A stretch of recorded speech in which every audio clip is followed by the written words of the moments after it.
Hello, it's Melissa from Your RV Dream. Welcome to Question and Answer Thursdays. And today we have Rue saying hello.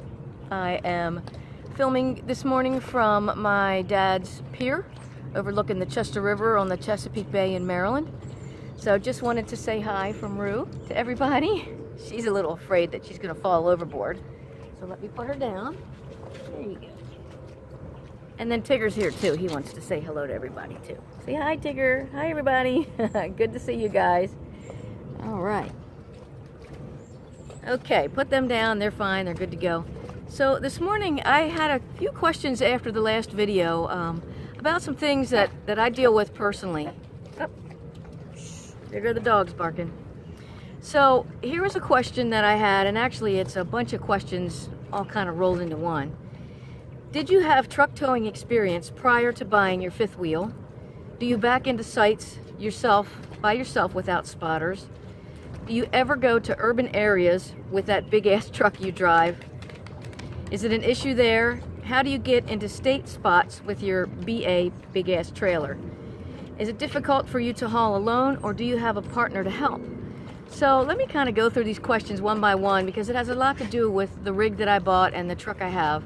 It is a big truck. It's a Dodge diesel dually. Usually if I go into a parking lot, it takes me I take up 4 spaces unless I can back into a spot with the back end of it hanging over the sidewalk or the grassy area, and then I only take up 2 spaces. And yes, it'll fit in one, but it's so close that I'm sure it'll get smashed by doors. So I park a little farther away. I have to walk a little bit farther to get into the store, but just to be safe. So did I have truck towing experience prior to buying my fifth wheel? I had a tiny little trailer RV, I think it was 17 foot, back in 2004, and I only ever took that one place. It really did not have any experience towing a fifth wheel, anything that big. Never had any experience like that. I had towed behind my truck, maybe I had a smaller truck, a Chevy S10, and then I had a Toyota Tacoma. So they were the small mid-sized trucks. Maybe tow maybe a 4x8 trailer, little flatbed trailer to take my motorcycle on it occasionally. But that was it. So I had no experience. So yes, I was worried about, was I going to be able to tow something that big and how to even back it up. So I went online, my favorite resource, and Googled how to park a fifth wheel. And there are a couple of really good videos out there. One of them is by Love Your RV, and the guy has a little model of like a tractor trailer or it might even be a fifth wheel, and he shows you how to back it in, what's going to happen with the truck, how it's going to swing around. Gives you some really good tips. Also, another good one for backing in with a fifth wheel is RV Education 101 with Mark Polk. He was one of the experts that I had on the audio interview summit, and he has some really good videos and talks about that too. But some advice I would give everybody about backing in, no matter what you have. If it's just a trailer, a smaller trailer, maybe not as long as 44 foot. It could be a big 44 foot motorhome. It could be a smaller Class B, whatever it is. Some important things. Take your time. Don't forget to get out and look. It's very important. If you're not sure how close you are to something, just put it in park, get out and walk around and look. Even if you have a spotter, don't feel bad about getting out and looking yourself. I do it multiple times when I'm backing up just to make sure that I know exactly what's going on with every part of everything. You should only have 1, maybe 2 spotters if you have one on the other side to tell you if you're okay. But really just listen to one person. If you get a bunch of people coming out when you go to back into your campsite at an RV park and you've got 6 different people telling you what to do, it doesn't help. I've even helped people, they've gotten out of their truck and I've gotten in for them and helped them back up when they couldn't quite get into a spot. The important thing about big trailers is they take more footage, I guess more space to start moving. If you're backing up a small trailer, like something less than 20 feet, it'll move pretty quick as you turn your truck. That big trailer that I have, I have to pull forward quite a bit and really turn it to get that back to move because there's so much space in between. So it takes further. The first time I ever backed it into my driveway at home, it was a 90-degree driveway to the road. It was a small residential road, so it wasn't a huge road with big shoulder space. It was just a 2-lane road, and I had huge, deep ditches on each side of my driveway, so I had to really be careful. It took me 45 minutes to get that thing backed in there, and my dad, bless his heart, he was helping me out, and I would pull forward to adjust, and I would pull forward maybe 4 feet, and he would say, whoa, that's enough, okay, back up. And I would back up into the same spot because I wasn't moving the back of it just by moving forward 4 feet.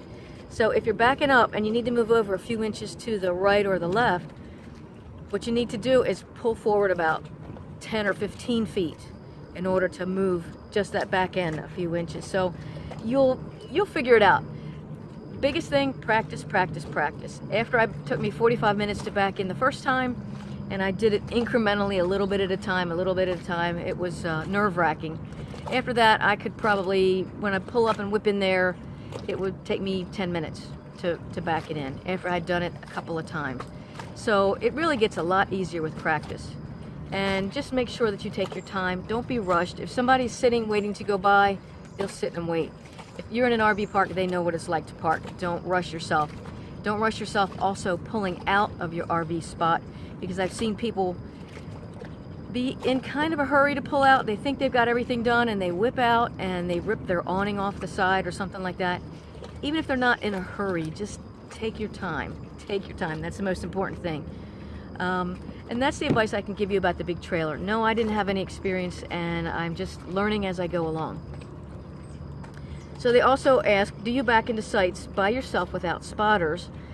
And I remember going to an RV park one time and there was nobody around. It was pretty empty, and I had to back in pretty much mostly by myself. I did stop, put it in the park probably 5 or 6 times and get out and look. I walked all the way around the trailer to make sure I knew where everything was.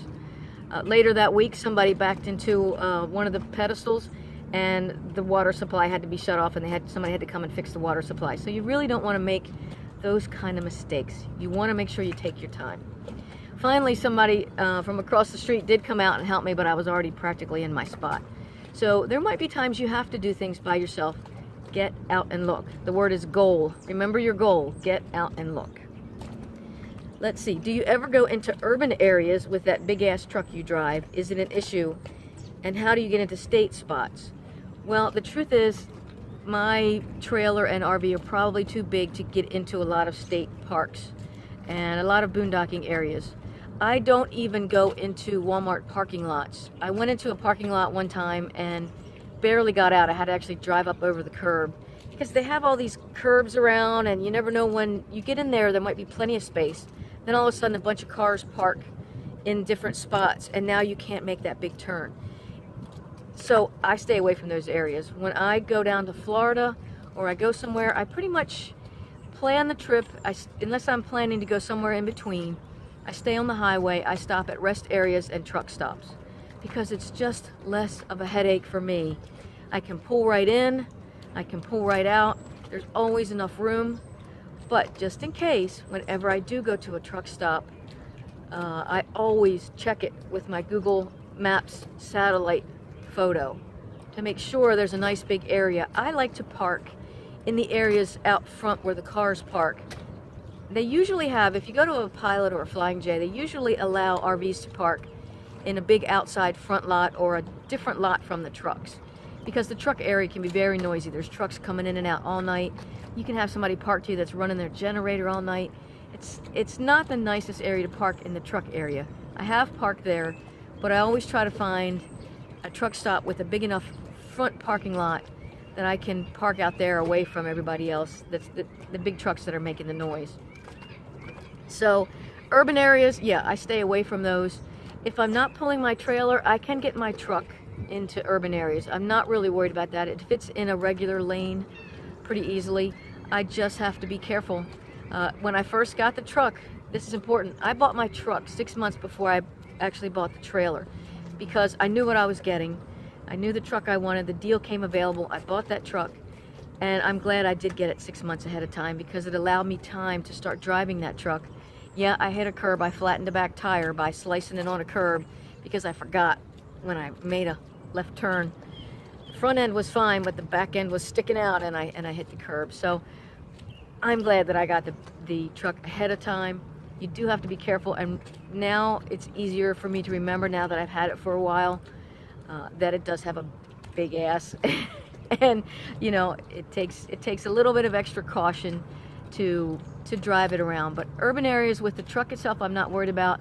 With the trailer, yes, because I'm just worried about the height clearance. I think my minimum is 13 foot 8 inches. I try to always stay within 14 feet, just because you never know. But yeah, I worry about that. There's a lot of things to worry about with driving, and there are a lot of good videos out there that help you learn about driving. I mean, even on a road that the road might be leaning in, therefore your trailer might lean in, and if there's a telephone pole here, you have to be careful that your top might clip it. So you don't want to be too close to that edge. There are a lot of things to worry about with that. Maybe I'll do another video just on that. So the last question was, difficult for you to haul alone, or do you have a partner to help? And no, I don't have a partner. I'm all alone in it, and it's just about taking time, having patience, making sure that I research where I want to go, that there are no low clearances, that there's plenty of area for me to turn around. I'll admit my biggest fear is getting into some place that I can't get out of. And the truth is, if I got in there, I can get out of it, but it might be very difficult and it might take some time. So I guess I ease that fear by saying, yeah, if I get in there, I can get out. It's just going to take some time, and I may have to back up. I've heard the horror stories of GPSs taking people down a road that all of a sudden there's nowhere to turn around, no way to get out, and they have to back up. So you may have to back up for quite some way. Just take your time, get out and look a lot. It's going to take you a while. Lesson learned. And you know, knock on wood, I haven't been there yet, but it's probably going to be some time that happens, and I'll just deal with it when it does. So the thing that I can say to best ease those fears, take your time, breathe, and don't be in a hurry. Practice as much as you can. The more you drive it, the better you'll get at it. All right, so let's get on to another question, which I think is one that a lot of people have. How much does it cost you per month to RV full-time? Well, not just me, but how much does it cost to RV full-time? And to tell you the truth, I'm not a budgeting kind of person. I don't keep track of all of my expenses. I just try to keep them as low as possible. It's just a thing with me. If I start to budget and worry about every penny, then I'm afraid that I will, what's the word I want here? I will violate the law of abundance and only ever have what I budget my money for. So I truly do believe in abundance. I do believe in living the life of your dreams, and I just try to keep my expenses manageable. I have a feeling for what I can afford and what I can't. The way that I keep things costly is that I stay more longer in one place at a time. I always try to stay at least 1 month at a time, because you can get really good deals on 1 month. Some places 1 month costs as much or just a little bit more than 2 weeks. So you can really get a good deal by staying there a month. And I enjoy staying a month, because usually by the time you're getting ready to go, if you only stay a short time, you discover all these little gems that you missed. Somebody will mention, oh, did you see this little thing? Nobody knows about it, but it's over here. It's down this back road. So by staying a month, you get to talk to more people. You get to see more of the area. You just get to have a better experience. Plus, you're actually picking up all of the hoses and the wires and doing all that, and all the setup is less. So for me, that's a personal preference. Also, worrying about your cost. If you could shop somewhere where things are less expensive, like, I know everybody doesn't like Walmart, but if you can go to places where the groceries are less expensive rather than maybe Whole Foods, you can save money there. You can save money through your travel, you know, planning your travel and taking the shortest route possible to where you want to go. So there are different ways to save money. When you say monthly, you do also pay for your electric, so that's in most places, not in all places. But usually that's something you have to think about. So you might want to use your air conditioner or use less electric. It's not really, I haven't found that it's really that big a deal. If you run your air conditioners, like 2 air conditioners every day for an entire month, you may have a bigger electric bill. If you just try to keep it down, maybe don't run it at night when you don't need it, if it's cool enough at night. There are different ways to save money. As far as how much does it cost, my gosh, you can run anywhere from $1,000 a month to $5,000 a month, depending on the RV parks you choose, what their cost to stay there is, how much traveling you're doing with the gas, what your groceries are. So it's really hard to give a generic answer on a video like this. I can talk to you more about that in person, and we can talk about what your preferences are, what you want to do, what your RV dream is, and then we can kind of budget out how much it's going to cost you so that you can know what you're looking at. So that's important about the cost. It's really hard to narrow that down. You can go a whole range of costs there. I know that that's not much help, but hopefully it was a little bit of help. Next question, how do I downsize and what to keep or get rid of? So moving from a house or an apartment into an RV, I was shocked at the amount of stuff I actually had in my house. I emptied my bedroom closet, which was very small, what I consider a small closet, and it filled up my entire living room space with all the junk I had in there. Then you have stuff in your attic and just stuff crammed in drawers and in closets and everywhere. My shed. I like tools and having like little jars of nuts and bolts and stuff like that, and I had to get rid of all of that. I did go to a storage unit. I got rid of everything in my house. The furniture, the big things. There were a few things that I kept in a storage unit. I still have that storage unit 2 years later, and now I'm ready to get rid of everything. The only things I kept were basically my tax records. You can digitize those now. You can actually scan those and keep them digitally. If you filed digitally, if you've e-filed, they'll be on record anyway. And they probably are on record anyway, but you just don't want to have to go to the IRS to get them if something happens. So I kept some papers, some tax records, some business paperwork that I had, client lists, things like that, some pictures, and I mean big pictures, like a big oil painting that someone did of me on a racehorse. Photos, you can digitize those, but I kept them. Other big things, some tools, oh my God, and some knickknacks. I put knickknacks in containers. I just couldn't get rid of them. They mean things. They were from places or people that had given them to me. But you know what? That stuff has been in the storage unit for 2 years now. I don't even remember what's in there. So my project this year is to go clear that thing out and save that money. Either go to a smaller storage unit or no storage unit at all. And let me tell you, the weight that lifted off my shoulders from getting rid of all that stuff that I have is incredible. When people say that the RV lifestyle is freedom, that's part of the freedom. Freeing yourself from all of that, I don't want to say junk, because it meant something to me at the time, but I think I gave it more importance than it really needed to have. So getting rid of that, all of that stuff I had was freeing. I still have some stuff left, and that feels like a weight around my ankles in my storage unit, so I really look forward to getting rid of that, and I also really look forward to freeing myself up and even going to a smaller RV eventually, because now that I've had this one, I love it to death, but I could go smaller. I could definitely go smaller. It's a process. It's definitely a process learning how to live and travel in an RV, and I'm glad I got the big one. Which, by the way, leads me into the next and last question we'll have for today. What was the biggest mistake I made in relation to full-time RVing? And I thought about this one for quite a while. I think the biggest mistake, if you can even call this a mistake, I wouldn't really call it a mistake at all. I would just say, on second thought, I could have done it differently, but I wouldn't call it a mistake. The size of the RV that I have is really big, and I really love it. I would not change it. I would not go back and change anything I've done. That's why I wouldn't call it a mistake.